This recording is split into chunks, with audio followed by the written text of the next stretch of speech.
राजकोट में TRP game zone अग्निकांड को 1 महीना पूरा हो चुका है और ऐसे में कांग्रेस पार्टी ने आज राजकोट बंद का ऐलान कर दिया था। राजकोट बंद के समर्थन में स्कूल, कॉलेजेस, ट्यूशन सेंटर्स और अन्य संस्थान आधे दिन के लिए बंद रहे। मुख्य बाजारों में सन्नाटा पसरा रहा।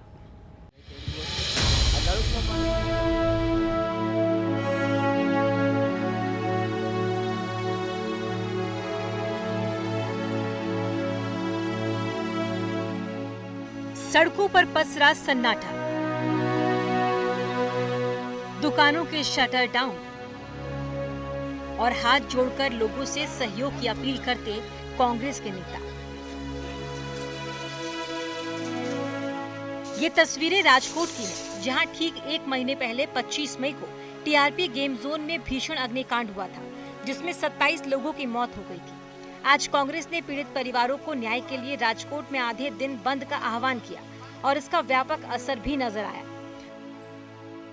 पूरे देश को हिलाकर रख देने वाले राजकोट टीआरपी गेम जोन अग्निकांड को आज 1 महीना पूरा हुआ और आज 1 महीना पूरा होने पर कांग्रेस के द्वारा राजकोट बंद का ऐलान दिया गया था और राजकोट बंद के ऐलान को राजकोट के व्यापारियों के द्वारा पूरा समर्थन मिला है और राजकोट के ज्यादातर व्यापारियों ने अपनी दुकानें बंद रखकर कांग्रेस की जो मांग है उनको अपना समर्थन है वो जाहिर किया है। राजकोट की सभी बड़ी बाजारें हैं वो बंद रही।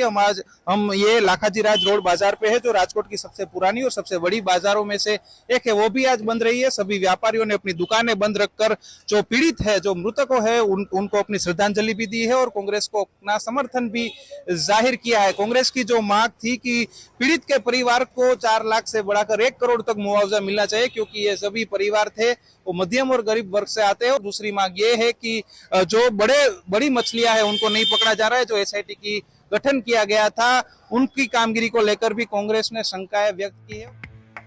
बंद का समर्थन करने के लिए कारोबारियों ने सुबह से दोपहर तक दुकानें बंद रखी। सुबह से दोपहर तक दुकानों के शटर में ताले लटके रहे।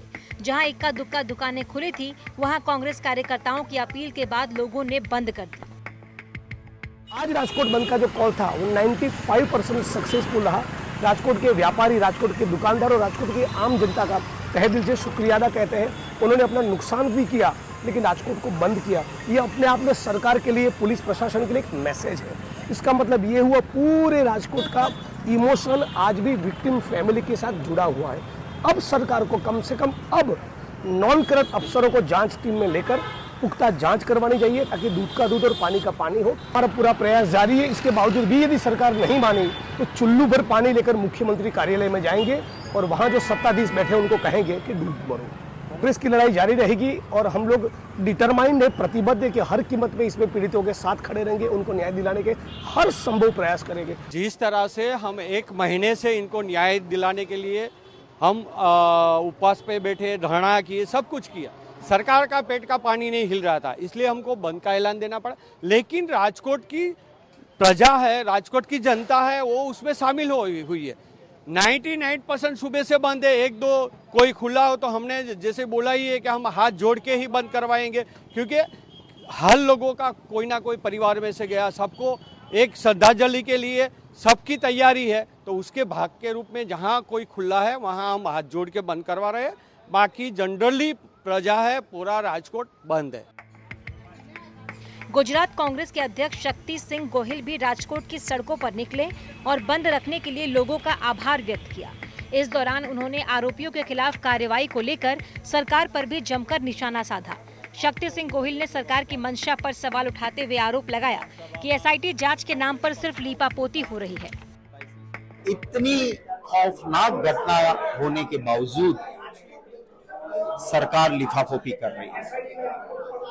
सरकार ने अभी तक जो बड़े लोग जिम्मेवार हैं कुछ नहीं किया। 16 लाख करोड़ बड़े इंडस्ट्रियलिस्ट का माफ करने वाली सरकार, गुजरात के लिए बड़ी बड़ी बात करने वाली सरकार कंपनसेशन के नाम पे मजाक कर रही है, 4 लाख रुपया दे। तो ये एसआईटी एक लिफाफोपी बनी हुई है। 22 जून को कांग्रेस नेता राहुल गांधी ने टीआरपी गेम जोन के पीड़ित परिवारों से वीडियो कॉन्फ्रेंसिंग के जरिए बातचीत की थी। जिसमें राहुल गांधी ने पीड़ित परिवारों को भरोसा दिलाया था कि न्याय की लड़ाई में कांग्रेस पार्टी पीड़ित परिवारों के साथ है। राहुल गांधी से बातचीत के बाद मृतकों के परिवार को अब न्याय की उम्मीद बढ़ गई है। टीआरपी गेम जोन में जो जॉब कर रही थी वो मेरी बहन, छोटी बहन है आशा खातर, वो जो हमारे साथ नहीं रही। और हमारी राहुल गांधी सर से बात हुई थी, बातचीत, तो राहुल गांधी सर ने ऐसा बोला कि बेटा हम आपके फुल सपोर्ट में, पीड़ित परिवार को जब तक न्याय नहीं मिलेगा तब तक आपके साथ में फुल सपोर्ट है और आपको न्याय मिलेगा। और अब हमको भी लगता है कि हमें न्याय मिलेगा, जो कि अब तक हमें नहीं लगता था कि न्याय मिलेगा, क्योंकि 23 दिन हो गए तो भी गुजरात सरकार के किसी के नेता या भाजपा के कोई नेता हमारे घर आके हमें आश्वासन भी दिया नहीं। टीआरपी गेम जोन पूरी तरीके से अवैध रूप से खड़ा किया गया था, जिसमें ना तो फायर एनओसी था और ना ही फायर सेफ्टी का कोई साधन। इतना बड़ा स्ट्रक्चर खड़ा करने के लिए मंजूरी भी नहीं ली गई थी। पिछले 4 साल से ये टीआरपी गेम जोन यूं ही चल रहा था। ऐसे में सरकार भी सवालों के घेरे में है। टीआरपी अग्निकांड में अब तक 15 लोगों को गिरफ्तार किया गया है, जिसमें टीआरपी गेम जोन के मालिक और राजकोट महानगर निगम के अधिकारी भी शामिल हैं। हालांकि कांग्रेस जांच के लिए बनाई गई एसआईटी पर ही सवाल उठा रही है। आरोप है कि एसआईटी का गठन पीड़ित परिवारों को न्याय के लिए नहीं, बल्कि बीजेपी नेताओं को बचाने के लिए किया गया है। अब देखना होगा कि राजकोट बंद से जांच की रफ्तार कितनी बढ़ेगी और मृतकों के परिवारों को न्याय कब तक मिलेगा। राजकोट से रौनक मजीठिया के साथ आज तक ब्यूरो। गुजरात में ड्रग्स के नेटवर्क को ध्वस्त करने के लिए एंटी ड्रग्स कैंपेन शुरू कर दिया गया है, जिसके तहत आज सूरत में पुलिस का ताबड़तोड़ एक्शन देखने को मिला है। सूरत पुलिस ने एक ही दिन में 5 जगहों पर रेड की है और 7 ड्रग्स पेडलर्स को दबोचा भी है।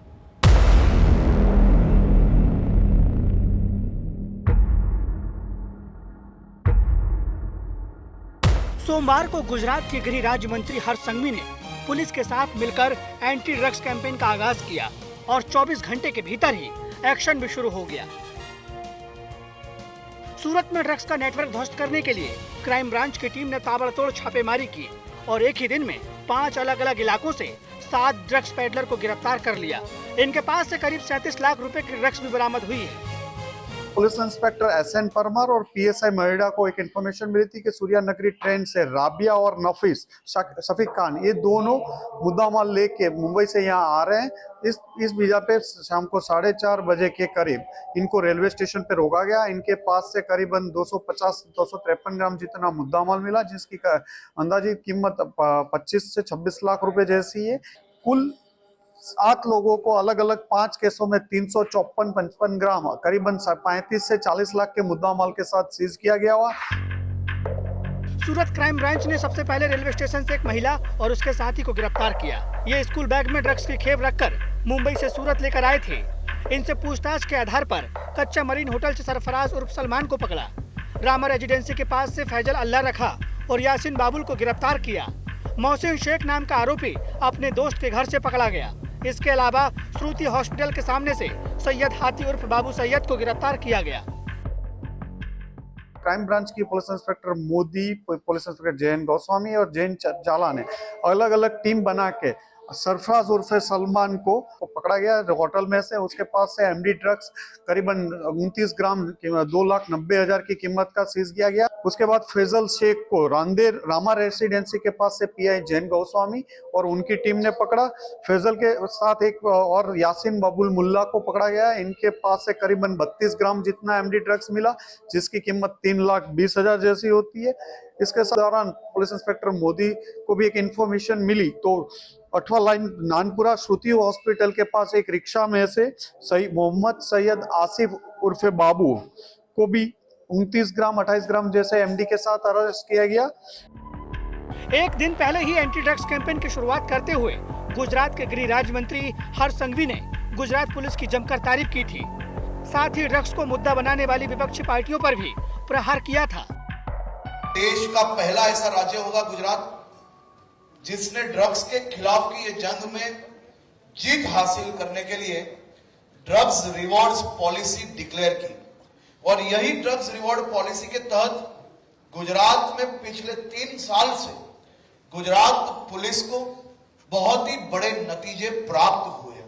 आप देख सकते हो 2021, 2022, 23 और 24 में गुजरात पुलिस ने गुजरात और देश में घुसते हुए 1786 केसेस और कुल मिला के 2607 लोगों को पकड़ा है। जिस प्रकार से ड्रग्स के विषय को कई राजनीतिक दलों द्वारा इसको राजनीतिक मुद्दा बनाया गया है, वो सभी से मैं सवाल पूछना चाहता हूं कि आप जो प्रश्न गुजरात पे कर रहे हो, आप सबके रूलिंग राज्यों में जिस प्रकार से ड्रग्स कैपिटल के नाम से जाने जाने वाले ये राज्य में ड्रग्स का दूषण दिन पर दिन बढ़ता गया है, वो राज्यों में आज तक कितना ड्रग्स पकड़ा, वो शहरों में जिलों में जाके आपने कितने ड्रग्स के खिलाफ ऑपरेशन किए।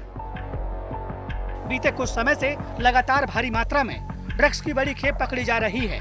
साल 2021 से अब तक 87,605 किलोग्राम ड्रग्स बरामद हो चुकी है, जिसकी कीमत 9,680 करोड़ रुपए है। ये सच है कि पिछले कुछ वर्षों में ड्रग्स की खेप पकड़ने में पुलिस को बड़ी सफलता मिली है, लेकिन सवाल ये है कि गुजरात पुलिस ड्रग्स का नेक्सस क्यों नहीं तोड़ पा रही है।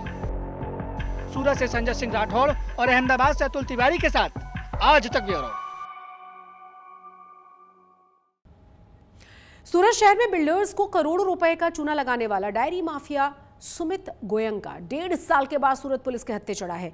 सूरत पुलिस की टीम ने सुमित गोयनका को दिल्ली से गिरफ्तार किया है और सुमित सूरत शहर के कई बिल्डर से प्रॉपर्टी के नाम पर करोड़ों रुपए की ठगी कर चुका था।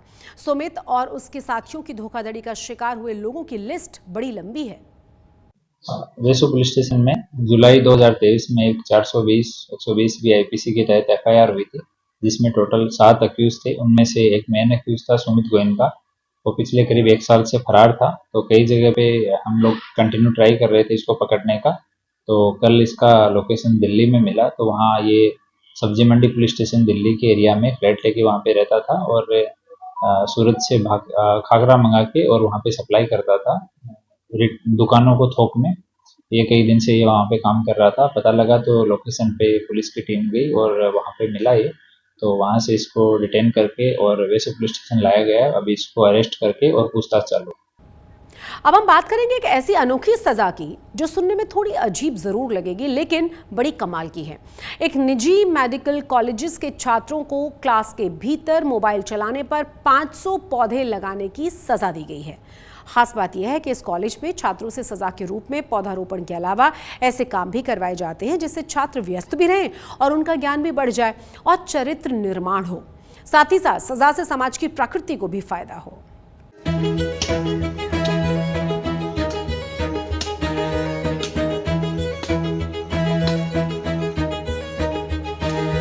बड़ी संख्या में पौधे लगा रहे ये युवा किसी पौधारोपण अभियान का हिस्सा नहीं है, बल्कि एक सजा है जो इन्हें क्लास में मोबाइल का इस्तेमाल करने पर मिली है। तस्वीरें मध्य प्रदेश के बैतूल में मौजूद ओम आयुर्वेदिक कॉलेज की है, जहां भविष्य में डॉक्टर बनने जा रहे छात्रों को 500 औषधीय पौधे लगाने की सजा दी गई है। इस कॉलेज का एक उसूल है कि अगर क्लास में लेक्चर के दौरान कोई छात्र मोबाइल चलाते पकड़ा गया तो पूरी क्लास को पौधे लगाने की सजा मिलती है। इस बार 1-2 नहीं, कई छात्रों के पास से मोबाइल मिले तो प्रबंधन ने उन्हें 500 औषधीय पौधे लगाने की सजा दी, जिसमें छात्र अब तक करीब 350 पौधे लगा चुके हैं। हमारे कॉलेज में जब हम कक्षा में पढ़ाई कर रहे थे तो पढ़ाई करते के दौरान हमारे पास से मोबाइल बरामद किए गए, क्योंकि हम मोबाइल चला रहे थे क्लास में। सर ने एक अनोखी सजा दी। मैनेजमेंट ने कहा हमसे कि आप 500 पौधे लगाइए अपने कॉलेज के ग्राउंड में जाकर के। अलग अलग प्रजातियों के आयुर्वेदिक पौधे जो हैं, जो औषधीय गुणों से भरपूर हैं, ऐसे पौधों को लगाने की सज़ा हमें दी गई है। 3 साल हो गए हमारे कॉलेज में कि ये रूल है कि आपको क्लास चल रही है, जैसे कॉलेज का टाइम है 9 से 4 बजे तक, तो आपको कॉलेज में मोबाइल यूज़ करना नहीं है। उसके बदले में लोगों को फ़ाइन भी लगाए गए। उसके बाद भी अगर ये गलती बार बार हो रही तो उसके प्रति मतलब पनिशमेंट दी जा रही थी। तो ये हमारी 2-4 बार गलती हो गई थी, उसके कारण इस बार हमको थोड़ी सी ज़्यादा सज़ा मिली है। बड़ी बात यह भी है कि छात्रों ने जिन औषधीय पौधों को लगाया है उनकी रखवाली और खाद पानी देने की भी जिम्मेदारी उनकी है। पौधों के नाम, औषधीय गुण याद करना भी उनके लिए अनिवार्य है।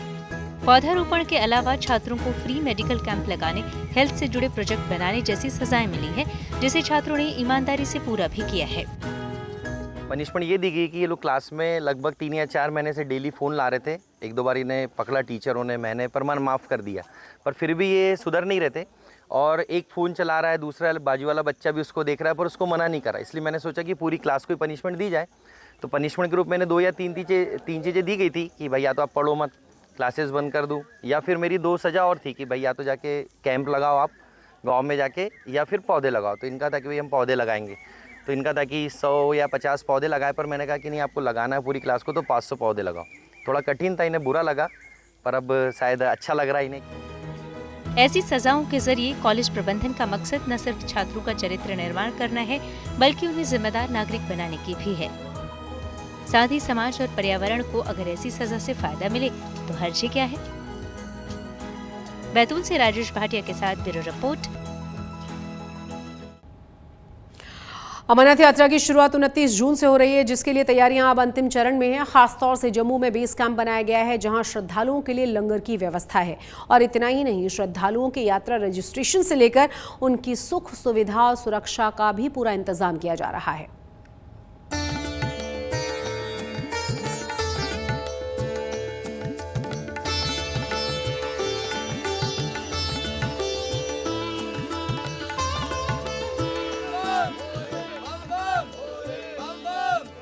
भले ही भोलेनाथ का ये जयकारा 29 जून से अमरनाथ यात्रा के आगाज के साथ गूंजना शुरू होगा, मगर ये उद्घोष यहाँ तैयारियों में लगे इन सेवादारों को एक अलग ही ऊर्जा प्रदान कर रहा है। श्रद्धालुओं की संभावित आमद को देखते हुए प्रशासनिक मशीनरी के साथ ही श्री अमरनाथ श्राइन बोर्ड ने भी तैयारियों को आखिरी रूप देना शुरू कर दिया है। ऐसे में यात्रा मार्ग पर लंगर समितियों के अलावा रहने की व्यवस्था बेस कैंप के अंदर की जा रही है। इस समय हम मौजूद हैं जम्मू में स्थित यात्री निवास के बाहर और यहाँ पर जो लंगर समितियां हैं देश भर से उनका आना शुरू हो चुका है, क्योंकि श्रद्धालु जो देश भर से आते हैं, कई स्वयंसेवी संस्थाएं जो है मंदिर समितियां हैं, उनके लिए लंगर की व्यवस्था करती हैं। यात्रा के मुख्य पड़ावों में से एक बालटाल में ऐसे लोग लंगर की व्यवस्था में जुटे हैं जो ये काम पिछले कई सालों से मानव सेवा में करते आ रहे हैं, ताकि आने जाने वाले श्रद्धालुओं के लिए खाने पीने की कोई समस्या न हो। तो कुल मिला के मानव सेवा पे समर्पित हैं। भोले शंकर की सेवा करना हम लोगों का परम सौभाग्य है। अमरनाथ यात्रा में शामिल होने के लिए भोले के उत्साहित भक्तों की हलचल भी जम्मू के यात्री निवास भवन पर दिखनी शुरू हो गई है, जहाँ रजिस्ट्रेशन कराने की प्रक्रिया जारी है। तो 2 महीने से खुश इसमें है, कब जाएंगे, कब चालू होती यात्रा, कब नहीं। उत्साहित है हम। अभी जाके देखते भी क्या होता है आगे। तो फिलहाल तो श्रद्धालुओं की सहूलियत और सुरक्षा को मद्देनजर रखते हुए श्री अमरनाथ यात्रा की तैयारियां जोरों शोरों से की जा रही हैं। एक अनुमान के अनुसार 3.5 लाख श्रद्धालुओं ने इस बार पवित्र यात्रा के लिए रजिस्ट्रेशन कराया है। अब इंतजार है उस दिन का जब बाबा अमरनाथ के भक्तों के लिए उनके दरबार तक पहुंचने का रास्ता खोला जाएगा। तो सुरक्षा की दृष्टि से भी यहाँ पर कड़े कदम उठाए गए हैं। श्रद्धालुओं का जो है आना वो शुरू हो चुका है। पंजीकृत यात्री जो हैं उन्हें अंदर आने की अनुमति है, वो अंदर आ सकते हैं, वहाँ पर रहने की भी व्यवस्था है। वीडियो जर्नलिस्ट नीरज कुमार के साथ मैं सुनील भट्ट, जम्मू। आज तक गुजरात के स्पेशल बुलेटिन में आज के लिए बस इतना ही, लेकिन देश और दुनिया की तमाम बड़ी और अहम खबरों के लिए आप देखते रहिए आज तक।